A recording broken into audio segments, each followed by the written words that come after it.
causes of ILD are very varied. We are looking for autoimmune causes. We're looking for occupational or environmental exposures, as well as family history and genetics that may play into this. Within autoimmune diseases, we can see interstitial lung disease in actually several of our autoimmune diseases. So, the one that we associate interstitial lung disease with the most would be systemic sclerosis, also called scleroderma. But there are other conditions or other autoimmune diseases that we often will see interstitial lung diseases in, which would include rheumatoid arthritis, for example.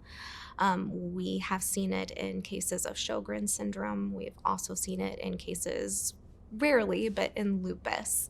And then there's some patients that have some more overlapping phenotypes where they don't fit into a specific category but may have overlapping features that can also develop interstitial lung disease. In regards to age, we do see most of our autoimmune diseases often occurring early in life. And so patients can present with autoimmune disease, scleroderma, or even rheumatoid arthritis in their 20s, 30s, 40s. But in patients, for example, with idiopathic pulmonary fibrosis, these are often presenting after the age of 50.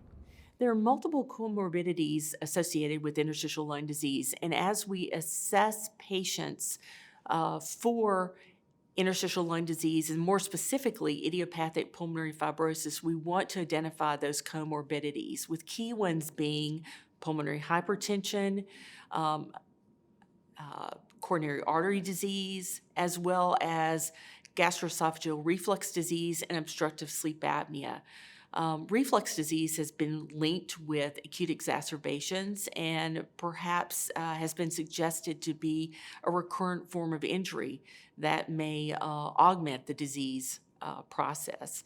Sleep apnea is just a floppy airway with desaturations occurring at nighttime that has been linked as well with both idiopathic pulmonary fibrosis and reflux disease.